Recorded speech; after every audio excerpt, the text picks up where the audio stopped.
Now, it's not an accident when the King's sister is willing to give an interview, let alone in this particular week. A couple of highlights stand out. First here, the conversation about a slimmed-down coronation. I think the slim down was said in a day when there were a few more people around to make that seem like a justifiable comment. The world changes a bit. It changes a bit. I mean, it doesn't sound like a good idea from where I'm standing, I have to say. Sure it does I'm not quite sure what else we can do. And about her brother? Well, you know what you're getting because he's been practicing for a bit. And I don't think he'll change. He is committed of his own level of service, and that will remain true. I've always liked Princess Anne. She gives no letter from the alphabets, does she? She's amazing, and she pretty much is the hardest working royal.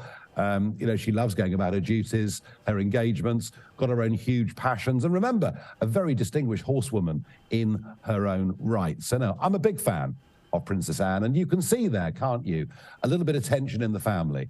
Anne wants to keep it quite traditional. Charles clearly wants to be a bit more of a moderniser. But look, there's nothing particularly unusual about that. Of course, the monarchy has evolved and changed many times over centuries.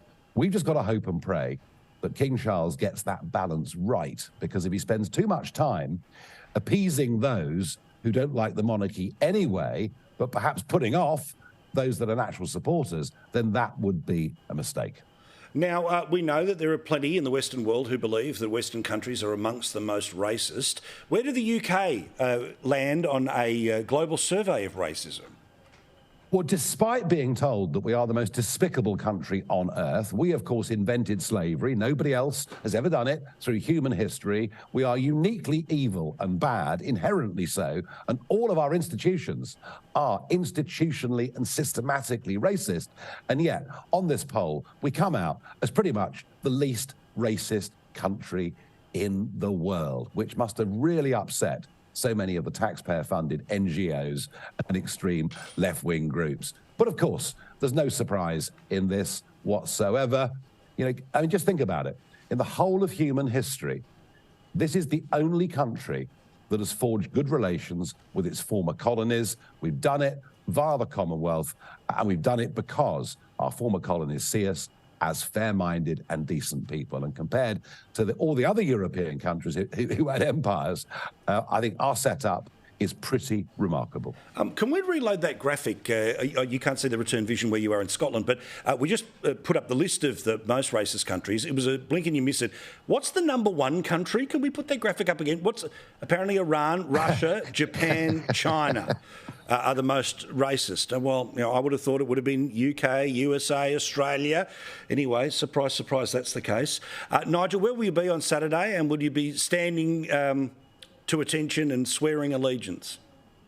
I will be outside Buckingham Palace at Canada Gate, where, of course, you were for the Queen's funeral just those few short months ago. And I'm going to be broadcasting all day for GB News on what is a big historic day. And I'm just crossing my fingers we don't get these idiot animal rights lunatics disrupting the whole thing. They don't think that horses should even be used. They are a very, very dangerous, small cult. So it's fingers crossed that everything goes smoothly. All right. Looking forward to your coverage there. So you can see it on the Flash app or watch it on YouTube with GB News. Lovely to talk to you, mate. We'll talk to you again very soon. Thank you.